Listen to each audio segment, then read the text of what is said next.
Hey guys, before we start, please don't forget to subscribe and leave a comment if you have any feedback. Let's go to the story. I always knew my sister could be self-centered, but I never thought she was capable of something like this. I had spent years being the reliable one, the person my family turned to whenever things got tough. I helped without hesitation, without questioning whether they would do the same for me. It was just how I was raised. Family takes care of each other. So when my sister, Emma, got engaged, I was genuinely excited for her. She was never the type to plan ahead, so I expected she'd need help. And when she asked me to pitch in financially, I didn't think twice. It wasn't just a loan. It wasn't just a wedding expense. It was family. Or at least, that's what I thought, until I found out I wasn't even invited. It started small. Emma came to me a few months after getting engaged, looking stressed. She told me that her wedding budget was tighter than expected and that vendors were more expensive than anticipated. Just a little help to get the ball rolling, she had said. I didn't hesitate. I covered the venue deposit. Then it was the photographer. Then part of the catering costs. Each time, she framed it the same way, temporary help, something I was doing as her sibling, something she'd either pay me back for or make up in the future. I had my doubts, but I wanted to believe that when the wedding came, I'd be there, watching her walk down the aisle, knowing I had helped make it happen. I didn't realize how wrong I was until at my parents' house one random afternoon. I was sitting at the kitchen table, scrolling through my phone, when my mom absent-mindedly said, "Oh, the final guest list is done. Emma finally finished it last night." My stomach dropped. I hadn't seen any invitations. I hadn't heard a word about RSVPs. A bad feeling crept in. "Oh," I said casually, pretending I wasn't already bracing myself. "So when do I get mine?" The room went uncomfortably quiet. My mother shifted in her chair, avoiding my eyes. "Sweetheart, that's actually something we've been meaning to talk to you about." I felt my hands go cold. That's when I knew. Before she even said the words, I already knew. But nothing could have prepared me for how casually cruel my sister's explanation would be. My mother wouldn't look at me. That was already a bad sign. She shifted uncomfortably in her seat, stirring her tea like she was hoping it would distract her from what she was about to say. "Emma just had to make some tough decisions, that's all," she murmured, still avoiding my gaze. I set my phone down slowly. "What kind of tough decisions?" She exhaled as if this was hard for her, like she was the victim in all this. "The guest list was tight. You know how these things go." I didn't blink. "Mom, just say it."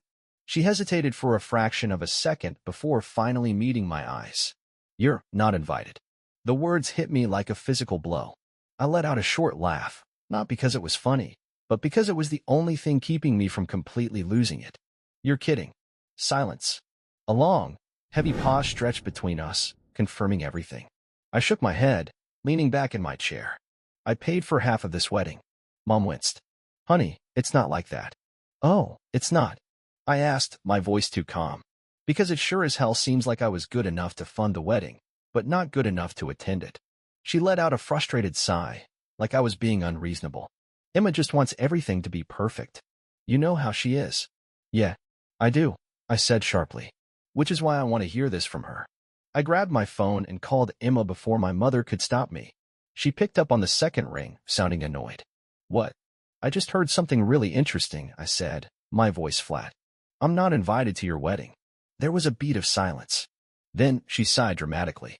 "Mom wasn't supposed to tell you yet." Like that was the problem. The issue wasn't that she had deliberately cut me out, but that I had found out before she had the chance to spin it herself. I clenched my jaw, gripping my phone tighter. "You're not denying it?" "Look," she huffed. "It's nothing personal. It's just that we're going for a specific vibe, and we had to be selective about the guest list." I closed my eyes for a second, trying to process what I had just heard. "A vibe," I repeated slowly. "Yes," she said, completely oblivious to how much she was digging her own grave. "We want it to be fun and relaxed, you know? And, well, you can be a little stiff. You wouldn't really fit in with the crowd we're inviting." A little stiff. Wouldn't fit in. Like I was some outsider, some random acquaintance she barely knew instead of the person who had made this entire wedding possible. I let out a sharp exhale, forcing myself to stay calm. "So let me get this straight," I said slowly. "I covered your venue deposit. I helped pay for your catering. I paid for your photographer. But I don't fit the vibe." She dared to laugh like this was just some quirky misunderstanding. "Come on, don't be like that. It's just one day. It's not a big deal." A small, bitter smile crossed my lips. You're right, Emma. See? I knew you'd understand. It's not a big deal, I cut in, my voice sharper now. Which is why you'll have no problem paying for your wedding without my money. Her entire tone shifted. Wait. What? I smiled, but there was nothing warm about it. You heard me. Since I don't fit the vibe, then neither does my money. And just like that, the power shifted. She had made her choice. Now, she was going to live with it. Emma's confidence shattered the second she realized I wasn't bluffing. She tried to laugh it off at first, pretending I was overreacting, but I could hear the thinly veiled panic in her voice. She wasn't prepared for this. She had expected me to be angry, maybe even argue about it, but she had never considered the possibility that I would pull out my financial support altogether. It didn't take long for her fake amusement to dissolve into frustration. She rattled off every excuse she could think of, listing all the reasons why I couldn't just back out. The deposits had already been made. The vendors were expecting payments. Everything had been arranged with the expectation that I would cover the rest. She kept repeating herself as if saying it enough times would make me suddenly change my mind. But the longer she talked, the more I realized something. She hadn't just left me off the guest list. She had never planned on including me in the first place. She had taken my money piece by piece, securing everything she wanted for her dream wedding while making sure there was no space for me in her perfect day. That wasn't an oversight. That was a choice. And she had expected me to just accept it. I kept my voice calm as I reminded her of a simple fact. If I wasn't invited, then my money wasn't either. She immediately snapped, claiming I was ruining everything and calling me selfish. The hypocrisy was laughable. She had been more than happy to accept my help when it benefited her. But now that the tables had turned, she was furious that she no longer had control over me. She told me I was being dramatic, that I was holding the wedding hostage over something that wasn't a big deal. That families should support each other no matter what. That last part almost made me lose it, because that's exactly what I had been doing all along. I had supported her. I had given and given, expecting nothing in return except the basic decency of being included. And she couldn't even give me that. So why the hell should I keep giving? I hung up. The fallout was immediate. Within minutes, my phone exploded with messages. Emma flooded me with texts, bouncing between rage and desperation. First, she played the victim, making it sound like I was abandoning her and that I had never really cared about her in the first place. Then, when I didn't respond, the tone shifted. Suddenly, she was apologetic. She didn't mean what she said. She was just stressed out. She was willing to work something out. And when that didn't work, pure panic. She admitted vendors were threatening to cancel, that she was running out of time, that she needed me to fix this. There it was, the real reason she cared. Not because she felt bad. Not because she had a sudden moment of clarity about how horribly she had treated me. She was only sorry because she was screwed without me. And when I didn't answer, that's when my mother called. I sighed, already knowing exactly what was coming. She wasn't going to yell. She wasn't going to call me selfish. She was going to do what she always did, try to make me feel like the bad guy for standing up for myself. But this time, I was ready for it. I let the phone ring a few times before finally answering. I already knew what was coming, and a part of me wanted to make her wait, just to see if she'd hang up. But she didn't. The moment I picked up, my mother's voice came through, filled with heavy disappointment. She didn't yell, she never did. Instead, she took the gentle, weary approach, the one that always made me feel like I was being unreasonable. She sighed like she was carrying the weight of the world. Emma is devastated, she said as if she expected that to be enough for me to reconsider everything. I stayed silent, letting her continue her performance. She's been crying all day, she added. This was supposed to be the happiest time of her life, and now she's heartbroken because of you. There it was, the guilt trip. The subtle but pointed implication that I was being cruel, that I was the one ruining Emma's special moment. I didn't let it get to me. Instead, I calmly asked a question. Did you know I wasn't invited? Silence. A long, dragging pause before she finally answered, her voice quieter this time. Honey, it's not that simple. That was all I needed to hear. She had known. From the very beginning, she had known Emma was cutting me out. And she had let it happen, watched me pay for things, watched me support Emma financially, all while keeping this huge betrayal a secret. I felt a slow, burning anger rise in my chest. So let me get this straight, I said, keeping my tone steady. You watched me pay for her wedding. You knew she wasn't inviting me. And you said nothing? She sighed again, softer this time. I didn't want to hurt you. I almost laughed. You didn't want to hurt me? I repeated, my voice calm but sharp. You let me hand over thousands of dollars for a wedding I wasn't even allowed to attend. And you didn't think that would hurt me? She didn't answer. Because what could she say? She had no defense. So she did what she always did when she couldn't argue. She switched tactics. I just don't understand why you're doing this, she said, voice filled with disappointment. You're punishing Emma over a misunderstanding. A misunderstanding. That word made something in me snap. This wasn't a miscommunication. Emma had deliberately excluded me while taking my money. There was no confusion, no mistake, just entitlement and manipulation. And now? Now, I was done playing along. I'm not punishing anyone, I said. I'm just choosing not to be used anymore. She made a sound of frustration as if I was being unreasonable. Family helps each other, she tried. That's what family does. I let out a sharp breath, shaking my head. Funny. That only seems to apply when I'm the one doing the helping. Another long silence. Then, finally, her real frustration came through. I just hope you can live with yourself after this, she muttered. I didn't hesitate. I can. Then I hung up. Emma tried one last time. A few days later, she sent me a long, emotional message. It wasn't exactly an apology. She still didn't admit she was wrong, but it was carefully worded to sound like she wasn't the villain in all this. She said she never meant to push me away. She wished things hadn't gotten so out of hand. That she loved me and wanted me to be part of her special day. But she still didn't acknowledge what she had done. She still didn't say the words I was wrong or I'm sorry for how I treated you. And that was how I knew she still didn't get it. She wasn't sorry for how she treated me. She was sorry she lost my money. So I left her message on read. Let her sit with the consequences of her own choices. After I ignored Emma's message, things went quiet for a few days. Too quiet. I knew my sister. She wasn't the type to just accept consequences and move on. She had spent her entire life getting exactly what she wanted, and when something didn't go her way, she always found another angle to manipulate. So I wasn't surprised when my cousin reached out. I hadn't talked to him in a while, so when I saw his name pop up, I assumed it was just casual conversation. But then I read his message. Hey, are you not coming to Emma's wedding? Heard some weird stuff. Figured I should check with you. That immediately set off alarm bells. I asked him what he meant, and what he told me made my blood boil. Emma had been lying to everyone. She was telling people that I had been invited but had chosen not to come. That she had sent me an invitation, but I had ignored it. I was holding a grudge over something small and punishing her by refusing to attend her wedding. She even implied that I had been distant for a while, making it sound like I had withdrawn from the family on my own, like I was the one who had shut her out. I couldn't believe it. After everything she had done, she was still playing the victim. And worse, some people believed her. My cousin told me that a few relatives were sympathetic to her, saying things like, "It's sad that they had a falling out right before the wedding. This was just a minor disagreement instead of a deliberate betrayal." Like I was the one being difficult. I sat there, staring at my phone, feeling a mix of anger and disbelief.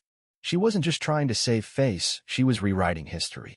And that I couldn't let slide. I decided I was going to clear things up. Not by sending a mass text or getting into a public fight. No, I had a better idea. I gathered every single receipt I had, every transfer, every invoice with my name on it, every contract where I had personally covered a cost for the wedding. Then, I messaged a few key relatives, the ones who were already skeptical of Emma's story. I sent them the proof, explaining what really happened. And from there, it spread like wildfire. Within a few hours, Emma's carefully crafted life fell apart completely. Relatives who had been sympathetic to her suddenly weren't so sure anymore. Some even messaged me directly, apologizing for believing her. And the best part? I didn't even have to confront her myself. Because the moment the truth started spreading, Emma panicked. She called me that night, furious. Not upset that she had hurt me. Not embarrassed that she had been caught. Furious that I had taken control of the situation. She demanded to know why I was trying to ruin her wedding. She didn't even bother pretending to apologize. She just wanted to know how I had turned people against her so quickly. I didn't bother arguing. I just told her that if the truth ruined her wedding, maybe she should have thought twice before lying to everyone. Then, before she could respond, I hung up. I was done giving her the chance to explain herself. This time, she had to deal with the consequences on her own. The fallout from Emma's lies unraveled faster than even I expected.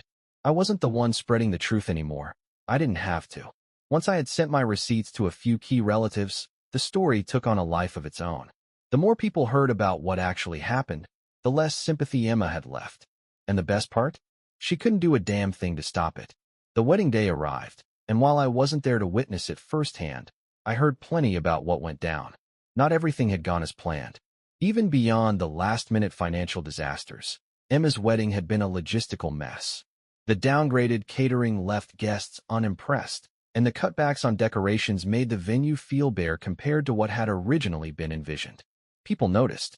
The lack of a professional photographer meant there were no stunning, magazine-worthy pictures like she had dreamed of. Instead, she had to rely on amateur snapshots from guests, most of which were poorly lit and unflattering. Guests whispered. Some even questioned her directly, asking why I wasn't there. From what I heard, she tried to shrug it off, muttering something about me being busy or not wanting to come. But her face told a different story. And when people started whispering about the real reason I hadn't been there, about the money, the manipulation, the lies, Emma had no way to control the narrative anymore. She had built her entire personality on the idea that she was the one people gravitated toward, the one who was loved effortlessly, the one who could do no wrong. So when she realized that people weren't on her side this time, that they were talking about her behind her back, that she was no longer the perfect little princess she had always been, it killed her. As for my mother, she tried, once or twice, to mend things between us. A few weeks after the wedding, she called again, her voice softer than before. This time, she didn't start with accusations or guilt trips. She didn't even mention Emma. Instead, she talked about random things, the weather, the neighbors, little family updates, as if she were testing the waters, seeing if I was still willing to engage. I answered, but I didn't give much back. I could tell it bothered her. She wanted things to go back to normal, but things weren't normal anymore. And for the first time, I think she finally started to understand that. Time passed, and I focused on my own life. Without the constant drain of family obligations, I felt lighter. It was like I had spent years carrying a weight I didn't even realize was there. And now, I was finally standing on my own, free from the pressure to be the one who always stepped up, always gave, and sacrificed. I started setting real boundaries, not just with my family, but in every aspect of my life. I stopped saying yes to things just because I felt obligated to. I stopped tolerating people who only took from me without ever giving back. And for the first time, I felt happy. Emma, on the other hand, didn't change. She still played the role of the victim and still painted me as the villain whenever she had the chance. I heard through family that she complained constantly, that she acted like I had betrayed her, that she was still bitter about how I had abandoned her on the most important day of her life. But the difference now? Fewer people believed her. Because once you show people who you really are, there's no rewriting the past. She had used people for so long, not just me, but others too, that eventually, the pattern became too obvious to ignore. And when you burn enough bridges, you eventually find yourself stranded. Emma never reached out after the wedding. Not to apologize, not to explain herself, not even to throw one last tantrum about how I had ruined everything. And honestly, that silence was the clearest answer I could have asked for. She wasn't sorry. She wasn't embarrassed. She wasn't even reflecting on what she had done. She was just angry that I hadn't let her get away with it. And that told me everything I needed to know. The months after the wedding felt strangely quiet. For the first time in a long time, I wasn't constantly being pulled into family drama and wasn't being called upon to fix problems that weren't mine. I focused on myself, on my work, my friendships, the things that actually made me happy. I stopped feeling obligated to pick up after my family's messes. And you know what? It was liberating. No more last-minute requests for money. No more being treated like a walking ATM. No more being expected to sacrifice while getting nothing in return. For the first time, I was living my life on my terms.